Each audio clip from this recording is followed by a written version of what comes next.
Guys, it's rest day at FIDE Candidates 2026, so I decided to do slightly different video on freestyle chess that was happening in Germany.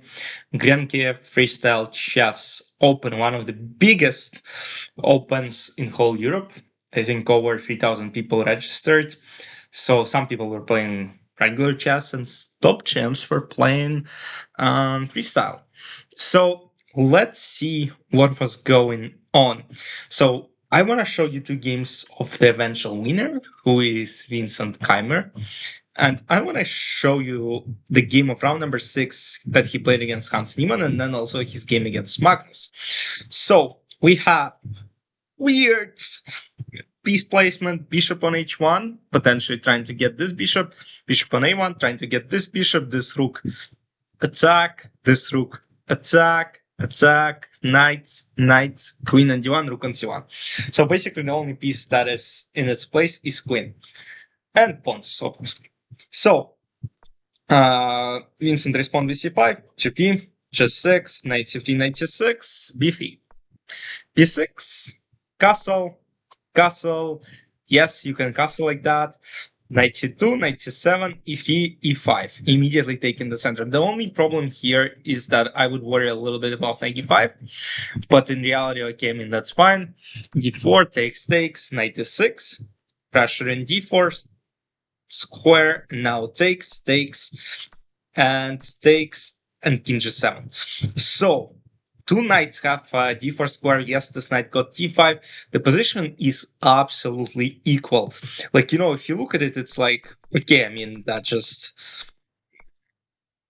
equality. Yes, maybe, let's say if rook was somewhere on d1 and queen on a1, but still, it's like, you don't really create any threats. So, queen d3, knight d4, takes, rook e3, bishop d5, and now rook e8. And now is the moment where the blunder comes. Like, rook e8 is just equality. Like, it's nothing. Queen e8. Okay, I mean, you have given up e-file, but there is nothing like king f1 and then rook goes to e1 if you really want to fight for it. But no, Hans goes rook e1. And you can pause the video and try to solve this problem why this is a blunder.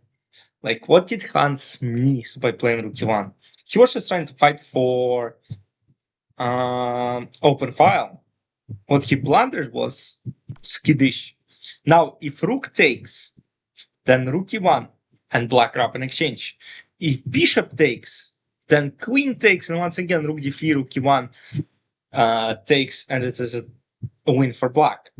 So Hans goes this way, he keeps queens on the board, and now f6. And Vincent, of course, converts very precisely. Queen c3, rook e5, queen e7, rook d8, rook e2, queen f5, rook e1, trying to trade a5, locking everything. And now queen f1 checkmate, trying to get that way. Queen f1, rook d5, brilliant setup, because now queen h1 is a checkmate. So queen c7, king f8. Now, if let's say queen checks one more time, king b8, there is rook e8, rook comes back, no check on d6, no checks. This rook is under attack. So best chances to play like this, but of course Vincent would have converted it pretty smoothly. So Vincent moved on to 6 out of 6, where he played Mr. Magnus Carlsen. And that one was very interesting. Bishop on c1, rook on h1, rook on a1, knight. So this is kind of bad, but at the same time, like, who cares? So d5, f3, f6, e4, immediately taking up the center. c6, c3, queen f7, queen f2, e5, bishop e3, takes, f5, he takes f5, bishop f5, knight c3, and once again it's equality. When I was looking at this position, I thought, yes, Magnus maybe should be better. Maybe this, maybe h5, but okay, knight e6 is fine, knight g3, bishop h4, king d2, h5, knight e2, knight c7, castle, bishop a7, knight f4, takes, knight e6, and now knight goes back. So according to engine, bishop e2 was one of the best tries. a4 as well, taking up some space, but knight d3 is a slight mistake. Takes, but two bishops versus two knights. Let's see who comes out on top. f5, no checkmate ideas yet, because bishop on h5 controls. If bishop was somewhere on b3, rook h1, queen h5, queen h2, checkmate. Queen f6, that's why queen f6 is played, and now you gotta be careful, because rook h1 is coming, bishop g4, knight g5, takes, queen g3. Castle, rook e1, rook e8, rook e5, rook f6, rook f3, rook f8, rook e7, knight b5, attacking d4, and now bishop h5. Brilliant. I mean, I can't say it's brilliant, but bishop h5 is a nice idea. Basically, you cannot take because queen g7 is a checkmate, so queen goes to c1, king h2, queen h6, king g4, knight goes to d4, and now takes.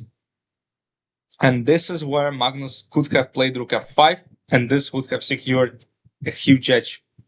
Because now the point is, if rook f5, rook f5, rook e8, there is king h7. Now this is just winning.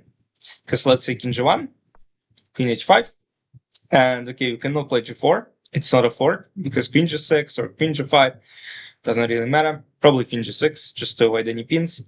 But basically, rook e3, trying to go this side, rook g5, and now rook h3, queen h3. And just like that, Magnus probably would have won this position for sure. I mean, after all, he's up 2 pawns, not 1. So he takes on h5 immediately, king goes to g1, rook f7. Now takes, queen a7, rook e8, f6, and soon players agreed to a draw because there was nothing to play with. Check, and free fault. So just like that, Vincent went on to make 3 draws in the very end, securing a win for himself. I'm not sure how they decided that Vincent won, because Maxima Shelgraf has scored the same amount of points, 7.5. But I guess Vincent performances, yes, it's slightly above Maxim's. Magnus is third, along with a lot of players, because a lot of people are participating, and you might see that. I mean, it's unbelievable, but all gems on top. So, yeah, very interesting tournament. Of course, it's tough to watch because we don't follow regular theory, but I mean, it's still very interesting to see these top players compete even in a different format. That's it from me for today. I hope you enjoyed, and I'll see you. I'll record a quick kind of middle uh, middle thing video about the candidates, kind of summarizing what was happening, what's going on there. So hope you enjoyed. See you soon. Bye bye.